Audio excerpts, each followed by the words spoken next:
అప్పుల బాధలు వెంటాడుతున్నాయా? అయితే 6 JVR వారి జాతిరత్నాలు ధరించండి. హలో అండి, అందరికీ నమస్కారం. నేను మీ కట్ట కార్తీక్. మనం పాముకి పాలు పోసి పెంచామనుకోండి, ఆ పాము ఏం చేసిద్ది? ఏదో ఒక రోజు పాలు పోసి పెంచుతున్నటువంటి మన్నే కాటేసిద్ది. తన గుడ్డని తానే తినే పాము పాలు పోసి పెంచేమని వదిలిపెట్టిద్దా? ఖచ్చితంగా వదిలిపెట్టదు. మనం పాకిస్తాన్ ఆఫ్ఘనిస్తాన్ మధ్య జరుగుతున్నటువంటి యుద్ధాన్ని చూస్తే ఖచ్చితంగా మనకి ఇదే అర్థం అవుద్ది. చాలామంది అనుకునేది ఏంది? పాకిస్తాన్కి ఆఫ్ఘనిస్తాన్కి మధ్య సరిహద్దు సమస్య ఉంది. ఎలాగైతే భారతదేశానికి పాకిస్తాన్కి మధ్య సరిహద్దు సమస్య ఉందో, అలాగే ఆ రెండు దేశాల మధ్య కూడా సరిహద్దు సమస్య ఉంది. అందుకనే ఆ రెండు దేశాల మధ్య ఎప్పటికప్పుడు ఘర్షణ జరుగుతూ ఉంటుంది. చాలామంది అనుకునే మాట ఇది. నిజానికి పాకిస్తాన్కి ఆఫ్ఘనిస్తాన్కి మధ్య ఘర్షణ ఇప్పటిది కాదు, కొన్ని దశాబ్దాలుగా ఉంది. 1979లో యుద్ధం, గతంలో ఇంకా 2-3 చిన్న సంఘర్షణలు, ఇవన్నీ చూసినప్పుడు వాళ్ళ మధ్య ఘర్షణ ఎప్పటి నుంచి ఉంది. కానీ ఘర్షణకి కారణం కేవలం సరిహద్దు సమస్య కాదు, తీవ్రవాదం. వాళ్ళ రెండు దేశాలు పెంచి పోషిస్తున్న తీవ్రవాదం. ఇలా పాకిస్తాన్ ఆరోపణ ఏంటి? ఆఫ్ఘనిస్తాన్లో పాకిస్తాన్ అంటే నచ్చని పడని ఒక తీవ్రవాద సంస్థ ఆఫ్ఘనిస్తాన్ పెంచి పోషిస్తుంది వాళ్ళని. వాళ్ళు ఎప్పటికప్పుడు వచ్చేసి మా దేశ ప్రజల్ని టార్గెట్ చేసి చంపేస్తూ ఉంటారు. పాకిస్తాన్కి వచ్చి మా వాళ్ళని చంపేసి మళ్ళీ తిరిగి ఆఫ్ఘనిస్తాన్కి వెళ్తూ ఉంటారు, అక్కడ తలదాచుకుంటూ ఉంటారు. వాళ్ళకి ఆఫ్ఘనిస్తాన్ ప్రభుత్వం పాలకులు ఎప్పటికప్పుడు అన్ని రకాల రక్షణ చర్యలు ఇస్తూ ఉంటారు, వాళ్ళకి ఫండింగ్ ఇస్తూ ఉంటారు. ఇది పాకిస్తాన్ ఆరోపణ. ఈ ఆరోపణ చూపిస్తేనే ఆఫ్ఘనిస్తాన్ రాజధాని కాబూల్ మీద బాంబుల వర్షం కురిపించింది పాకిస్తాన్. ఆఫ్ఘనిస్తాన్ తర్వాత రెచ్చిపోయింది. ఆఫ్ఘనిస్తాన్ పాలకులైనటువంటి తాలిబాన్స్ పాకిస్తాన్కి సంబంధించినటువంటి 19 అవుట్ పోస్టుల మీద దాడి చేశారు, ధ్వంసం చేశారు. అంటే ఆఫ్ఘనిస్తాన్ చెప్తున్న లెక్క ప్రకారం 58 మంది పాకిస్తాన్ ఆర్మీ అధికారిని మట్టు పెట్టేశారు. పాకిస్తాన్కి సంబంధించినటువంటి ఆయుధ సామాగ్రిని పూర్తిగా స్వాధీనం చేసుకున్నామని ఆఫ్ఘనిస్తాన్ చెప్తా ఉంది. అంటే వీటిలో ఏది వాస్తవం ఏది అవాస్తవం అనేది మనం చెప్పడానికి ఉండదు. ఆ రెండు దేశాల ప్రకటన ఆధారంగా మనం చెప్పగలుగుతాం. పాకిస్తాన్ చెప్పడం, మేము 300 మంది తాలిబాన్లు ఎవరైతే ఆఫ్ఘనిస్తాన్ ఆర్మీ ఉందో వాళ్ళని మేము అదుపులో తీసుకున్నాం, మా ఆధీనంలో వాళ్ళు 300 మంది ఉన్నారని పాకిస్తాన్ క్లెయిమ్ చేసుకుంటా ఉంది. లేదు, మేము 58 మంది పాకిస్తాన్ వాళ్ళని చంపేసాం, 19 అవుట్ పోస్ట్ ధ్వంసం చేశాం అని ఆఫ్ఘనిస్తాన్ క్లెయిమ్ చేసుకుంటా ఉంది. ఎవరు క్లెయిమ్ వాళ్ళు చేసుకుంటున్నారు, ఇందులో ఏది వాస్తవం అనేది మనం చెప్పడానికి లేదు. కాకపోతే మనతో కొంత ఆఫ్ఘనిస్తాన్ ఫ్రెండ్లీగా ఉంటుంది పాకిస్తాన్ మీద ఉన్న వైరం కారణంగా. మనకి పాకిస్తాన్కి యుద్ధం జరుగుతున్నటువంటి క్రమంలో ఆఫ్ఘనిస్తాన్ ఆర్మీ కానీ అక్కడ ప్రజలు కానీ మన ఆర్మీకి సపోర్ట్గా ర్యాలీ చేశారు. ఎందుకంటే వాళ్ళకి పాకిస్తాన్ మీద ఉన్న కోపం అలాంటిది. పాకిస్తాన్ సర్వనాశనం కావాలని ప్రపంచంలో కోరుకునే దేశాల్లో ఆఫ్ఘనిస్తాన్ కూడా ఒకటి. మళ్ళీ విచిత్రం ఏందో తెలుసా? ఆఫ్ఘనిస్తాన్లో అధికారంలో ఉన్నటువంటి తాలిబాన్లని ఏర్పాటు చేయడానికి కారణం పాకిస్తానే. 90స్లో తాలిబాన్లు ఏర్పడ్డారు.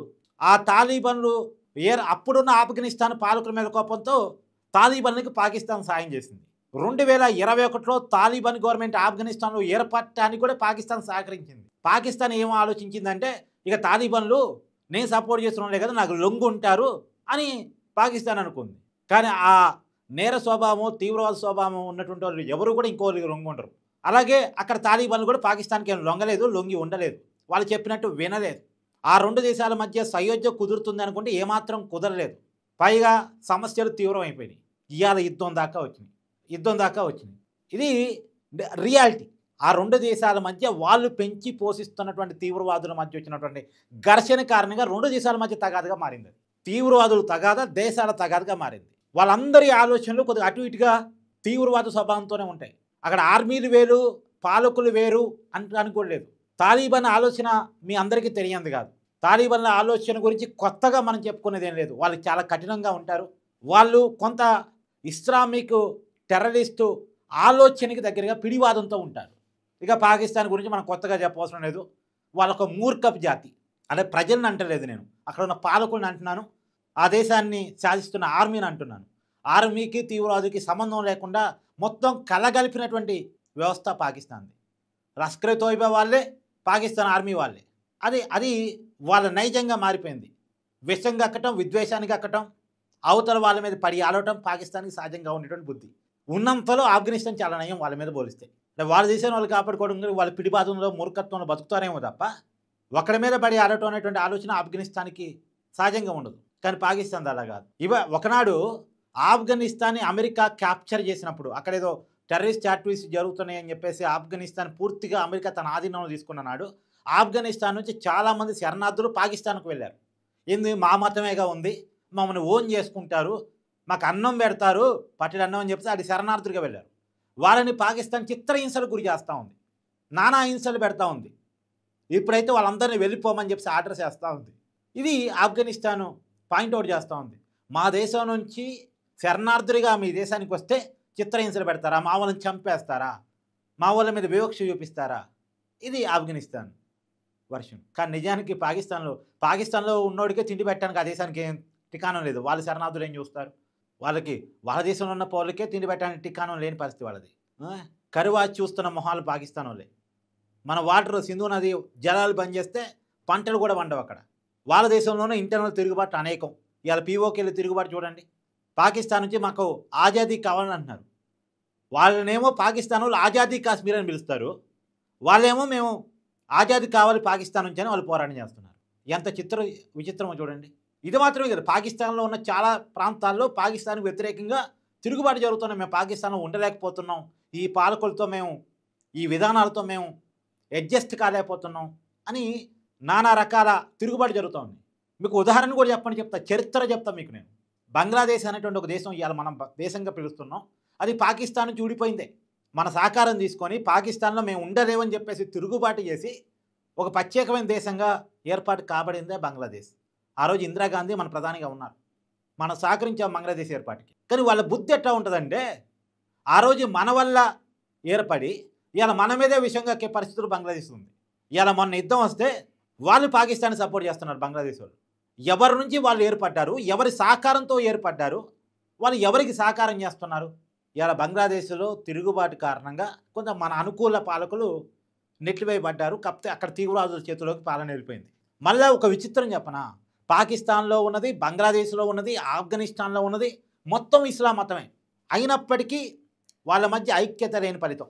అంటే ప్రజల మధ్య ఐక్యత లేదా అంటే, ప్రజల మధ్య సంస్కృతి సంప్రదాయాల మధ్య ఐక్యత ఉంది, కానీ తీవ్రవాద స్వభావం ఉన్న వాళ్ళు ఐక్యతను దెబ్బతీస్తూ ఉన్నారు. కొంతమంది తీవ్రవాద స్వభావం ఉన్నోళ్ళు ఆయా దేశాల్లో ప్రజలను మనం ఎవరిని అంటానికి ఉండదని పాపం. ఏ మతాన్ని నమ్మినా, ఏ సంస్కృతి నమ్మినా, ఏ సాంప్రదాయాన్ని నమ్మినా అంతిమంగా ప్రజలు తమ రోజువారీ అవసరాలు ముందుకెళ్లే రకంగా వాళ్ళ కుటుంబం ఆర్థికంగా ఏదే రకంగా ఏం కావాలనేది వాళ్ళు ఆలోచిస్తూ ఉంటారు. కానీ వాళ్ళ ఆలోచనని పొల్యూట్ చేస్తూ, వాళ్ళ ఆలోచనను తొక్కివేస్తూ, ప్రజలకి సంబంధం లేని పాలన చేస్తూ ఒక పిడివాదంతో బతికేటువంటి టెర్రరిస్టులు ఎవరైతే ఉంటారో, ఆ టెర్రరిస్టులుగా పాలకులు ఎప్పుడైతే ఉంటారో వాళ్ళు ఎప్పుడూ ఆ దేశాలు శాంతిగా ఉండలేవు, ప్రశాంతంగా ఉండలేవు.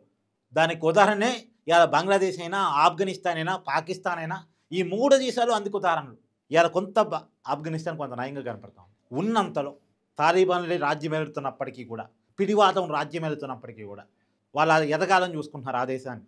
ఇలా పాకిస్తాన్ మాత్రం అలా లేదు, మీ అందరికీ తెలుసు. కానీ ఆ 2 దేశాల మధ్య తీవ్రవాదం కారణంగా వచ్చినటువంటి రచ్చ ఇప్పుడు పెరిగి పెద్ద యుద్ధం దాకా వచ్చింది. అయితే ప్రస్తుతానికి ఇతర దేశాల జోక్యంతో, సౌదీ అరేబియా ఏదైతే ముస్లిం పెద్ద కంట్రీస్ జోక్యంతో కొంత స్టేబుల్ అయితే అయింది. ఇప్పటికైతే సీజ్ ఫైర్ ప్రకటించారు, శాంతి కోసం కట్టుబడి ఉన్నామని 2 దేశాలు ప్రకటించాయి. మరి ఇది శాంతి కోసం కట్టుబడి ఉన్నామని ఈ ప్రకటన ఎంతకాలం నిలబడితో తెలియదు. ఎందుకంటే ఆ 2 దేశాల మధ్య ఎప్పటికప్పుడు చర్చలు జరుగుతూ ఉంటే ఒక 3 రోజులు బోర్డర్ తీస్తారు, మళ్ళీ 3 రోజులు బోర్డర్ క్లోజ్ చేస్తారు. ఆ 2 దేశాల మధ్య చర్చలు జరుగుతాయి. ఇవాళ ఒక మాట అనుకుంటారు, ఇవాళ బోర్డర్స్ తెలుస్తారు, మళ్ళా 3 రోజుల్లో మాటలు మారిపోతాయి. ఇటోడన్న మాట తప్పుతాడు, అటోడన్న మాట తప్పుతాడు, మళ్ళీ బోర్డర్స్ క్లోజ్. మాట మీద నిలబడ మనసత్వం ఉంటే కదా, అలాంటి మనసత్వాలు కావు కదా, సో మళ్ళీ బోర్డర్ క్లోజ్ అవుతాయి. సో ఇలాంటి ఇష్యూస్ ఆ 2 దేశాల మధ్య ఉన్నాయి. ఆ 2 దేశాల మధ్య జరుగుతున్నటువంటి యుద్ధాన్ని మీరే రకంగా చూస్తున్నారు అనేటువంటిది కూడా కామెంట్ రూపంలో తెలియజేసేటువంటి ప్రయత్నం చేయండి.